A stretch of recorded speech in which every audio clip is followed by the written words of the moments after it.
Hermanos, muchas gracias por estar conectados. Bienvenidos todos. Hoy corresponde el capítulo 2 de la segunda carta a Timoteo.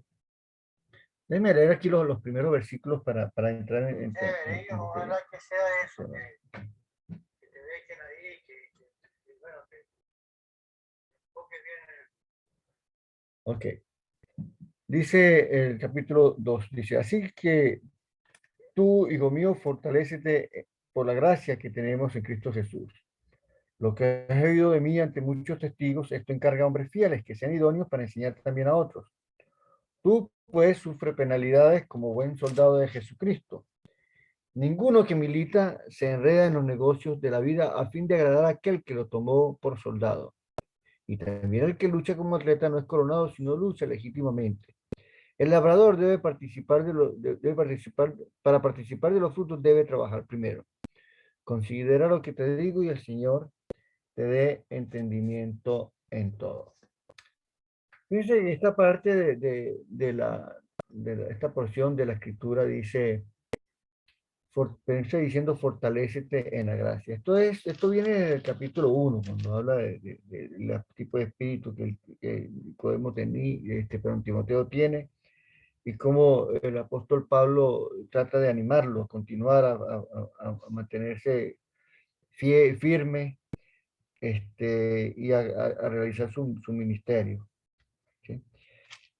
Pero fíjense que en las dos cartas, Pablo anima a Timoteo a ser fuerte, a resistir, a no menospreciarse, a valorarse a sí mismo, a no permitir que otros le quiten valor, muchas cosas, ¿no? Me hace pensar cuando Josué iba a suceder a Moisés. La escritura en Josué dice, esfuérzate y sé muy valiente, que nunca se aparte de tu boca este libro de la ley. Y pareciera que Pablo le está indicando a Timoteo lo mismo que se le decía a Josué entonces. Tienes que esforzarte y ser muy valiente. Y ciertamente se necesita.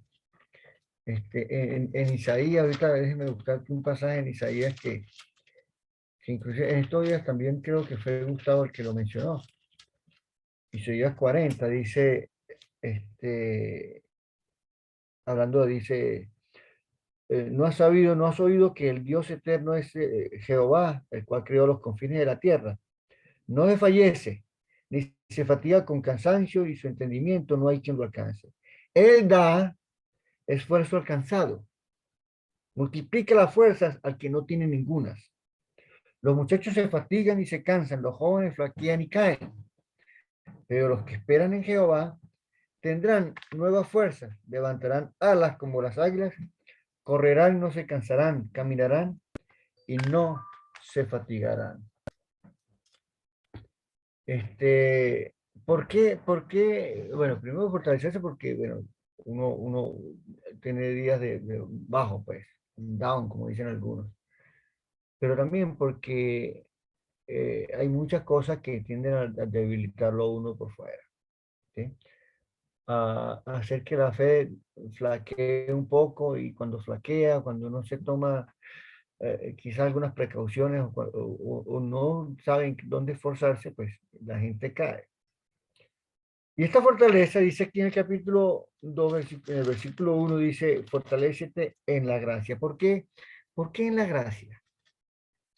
En su significado más simple, la gracia tiene que ver con el perdón no merecido que recibimos.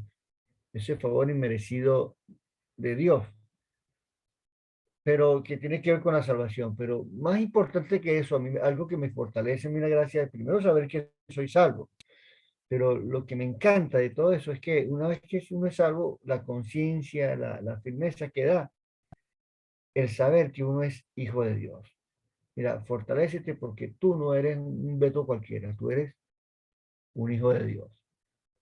Y eso sí cambia mucho. ¿Okay? Pueden haber cosas que uno desee, que uno no tiene y tal, pero el hecho de saber que uno es hijo de Dios atenúa o quita todas esas debilidades. ¿Sí? Fortalécete. Y lo que dice pues, el versículo siguiente, dice, lo que has oído de mí ante muchos testigos, esto encarga a hombres fieles que sean idóneos para enseñar también a otros. ¿Sí? Es tarea de todos tratar de reproducirnos. Eh, este, ¿Cuántas veces hemos hablado del discipulado? Este, el discípulo no es mayor que su maestro, pero si el que fuera perfeccionado será como su maestro. Vayan y hagan discípulos a todas las naciones. El que permanece en la palabra, este es verdaderamente mi discípulo. Muchos textos, ¿no? El que quiere ser discípulo, que se niegue a sí mismo, tome su cruz y siga en pos de Jesús cada día. Son requisitos de discípulos. Y aquí habla de eso. Es como un encargo a discipular, a crear discípulos del Señor. Pero dice, fíjate que dice, lo que has oído de mí ante muchos testigos, esto encarga a hombres fieles e idóneos para enseñar a otros. O sea que hay dos características que se enfatizan aquí, ser fieles y ser idóneos, para enseñar también a otros. Y esto lo hemos estudiado otras veces, entre los hombres, sobre todo aquí en San Cristóbal. Hay que ser fiel y hay que ser idóneo. O sea, la persona que va a estar al frente tiene que ser fiel y tiene que ser idóneo. Hay personas que son fieles, pero que no son idóneos. Hay personas que pueden tener idoneidad, pero no son fieles. ¿Okay? No es tan complicado como pareciera, porque sí es sencillo. Fíjate, aquí mismo en el pasaje, hay quizás enseñanza para procurar o identificar quiénes son las personas fieles. Fíjate, en el versículo 3 dice, tú pues sufres penalidades como buen soldado de Jesucristo. Luego en el 4 dice, cuidado con enredarte en los asuntos de esta vida, en los negocios de la vida. El versículo dice, tienes que luchar legítimamente, o sea, luchar según las reglas, según el reglamento, o competir según el reglamento. ¿Sí? Luego dice que para tú, que tienes que trabajar primero para gozar de los frutos. Y luego en el versículo 8 al 10, Pablo insiste, dice, yo mismo sufro penalidades, hasta presiones, y lo soporto todo por amor a los escogidos. Esto es, estas son escenarios en que se demuestra la fidelidad de una persona, ¿sí?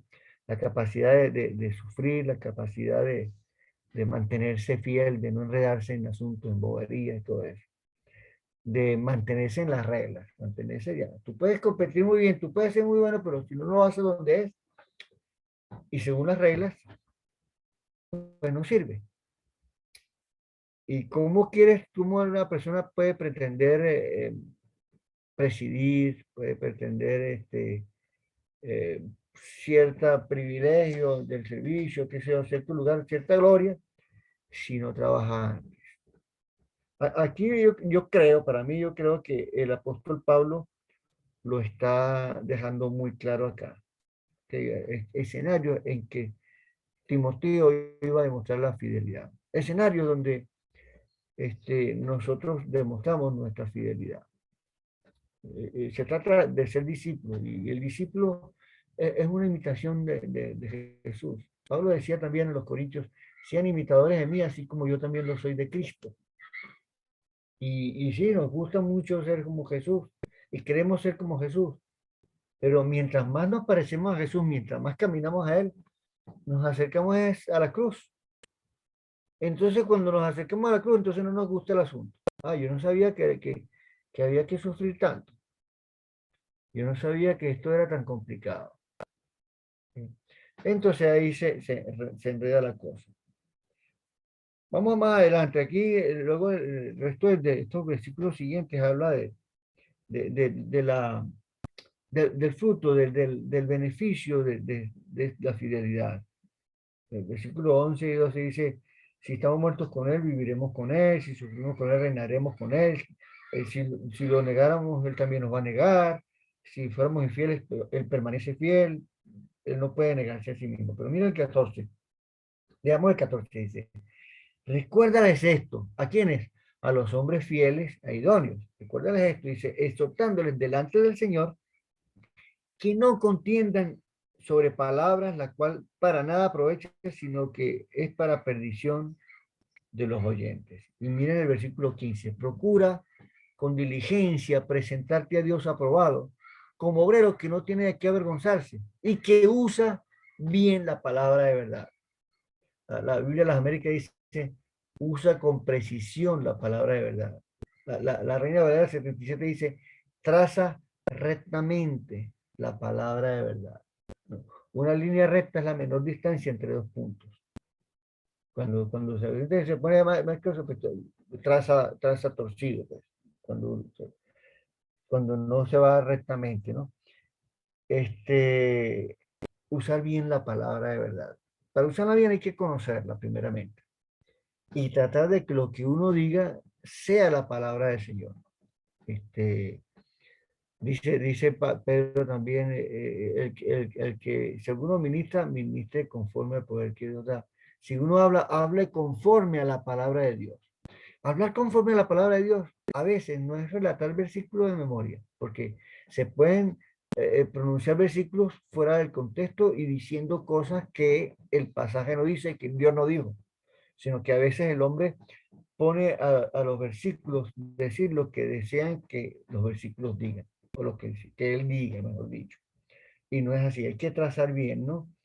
Este, mucho de lo que, de la distorsión en cuanto a la palabra, las contiendas sobre palabras, ponerse a discutir sobre lo que, sobre cosas, ¿no? El versículo 16 vuelve y dice, evita profanas y vanas palabrerías, que conducirán más y más y más a la impiedad. Ya van dos veces que exhorta este, a no involucrarse en vanas palabrerías. Ya lo había hecho en el capítulo 1 y ya lo había también aconsejado en la primera carta. Continúa diciendo, dice, ¿por qué? Porque conducirán más y más a la impiedad. Dice, comerá como gangrena, de los cuales son Himeneo y Alejandro. La gangrena es como una muerte de los miembros, ¿okay? Se va contaminando, contaminando. Dice que Himeneo y Alejandro se habían desviado de la verdad diciendo que la resurrección ya se efectuó y trastornan la fe de algunos. Fíjate, escuché en el último retiro que un hermano acá, que yo conozco, está enseñando que Jesucristo ya vino y por lo tanto ya no es necesario tomar la cena porque ya Cristo vino. Ya no hay que anunciar la muerte del Señor hasta que Él venga porque ya vino. Imagínate tú, a dónde se llega. Pero, cambiando un poquito el sujeto, cuando uno no predica la palabra, trastorna, trastorna la fe de los demás, causa un trastorno. Y entendiendo la palabra trastorno, trastorno es una perturbación o un desorden que altera el funcionamiento normal de una persona. ¿Sí? No tiene que ver un trastorno psicológico profundo, como a veces se entiende, pero sí son aficiones que impactan los pensamientos, los sentimientos, el estado de ánimo y también pues, la conducta, claro que sí. Fíjate, dice aquí que una falsa, no solamente una falta de enseñanza, sino un uso incorrecto, impreciso de las escrituras puede causar trastornos, al menos en la fe de las personas. ¿Sí? Y eso hay que tener cuidado, tenemos que tratar de leer, pedir, orar mucho, pedir a Dios que nos mantenga puros en ese sentido. Dice aquí, sigue diciendo, dice, pero el fundamento de Dios está firme. El Señor conoce a los que son suyos y aparte sin iniquidad los que invocan al Señor. Esto del uso de la palabra es lo que nos da la idoneidad que pide el capítulo 2, versículo 2. ¿Sí? Dice, ¿qué tipo de instrumentos? El versículo 20 en adelante habla de los utensilios, qué tipo de instrumento, qué tipo de herramienta. Si eres una herramienta, si eres un instrumento, es algo que es útil, que se usa, ¿sí? Que son usados. Pero lo interesante aquí es que dice que debemos ser instrumentos, pero para usos honrosos. Y luego, bueno, tenemos que salir rápido ya porque ya se acabó el tiempo. Pero dice, huye de las pasiones juveniles. Más bien sigue, dice, la justicia, la fe, el amor y la paz. Y tiene que ver mucho de cómo usamos la palabra. Tenemos que tener mucho cuidado con lo que decimos, sobre todo cuando hablamos en público. Y una vez más dice, desecha las cuestiones necias e insensatas. Porque el siervo del Señor debe ser amable para con todos, apto para enseñar. Entonces, la aptitud, no actitud, sino aptitud, tiene que ver con idoneidad. Y esa idoneidad la da la palabra, quedarse en la escritura. A veces nuestros análisis no son necesariamente la palabra. Entonces tenemos que tener mucho cuidado. Hoy es un buen tiempo para ejercitarnos. Y vamos a pedirle a Dios que nos haga fieles y nos haga idóneos para su servicio. ¿Ven? Vamos a orar. Padre, te damos muchísimas gracias por este día, por tu amor, por tus bendiciones, por tu pueblo que se une con alegría para contemplar tu gracia, para animarse uno con otros, para aprender, para cantar alabanza, para expresar fe. Tantos beneficios, Señor, que nos has dado y nos das continuamente con este espacio. Pedimos, Padre, bendición para cada familia aquí representada, para cada congregación aquí representada. Y ayúdanos, Señor, a ser los mejores para ti, instrumentos para usos honrosos, para la edificación y para la sanación de las personas, para que tengamos iglesias vigorosas, iglesias entusiastas y sobre todo bien comprometidos con cada aspecto de la obra, de las personas, el evangelismo, el edificio inmobiliario, todo, Señor, que nuestras mentes, nuestros esfuerzos, nuestros recursos sean usados para el beneficio y para todas estas cosas que he mencionado. Te lo rogamos en el nombre de Jesús. Amén. Ya les activo micrófono. Uy, ya, ¿dónde está esto? Ahora sí. Listos. Gracias, Beto. Muy buena reflexión. Gracias, hermano Beto. Dios te bendiga. Gracias, Beto. Gracias. Beto. Buenos días a todos. Dios les bendiga. Bendiciones, hermano. Buen día para todos. Grabación, Beto. Muchas gracias. Buenos días para todos. Gracias. Buenos días. Dios les bendiga. Buenos días, muchísimas gracias Beto por la Anita, buenos días. Buenos días para todos. Hace días que no vemos al patriarca. Chao, chao. Que Dios me los bendiga. Saludos a Miguelito, Fanny. Bueno, con gusto. Hoy salió tempranito a trabajar. Yo sé bien. Dios te siga bendiciendo. Hola, chao, buenos días.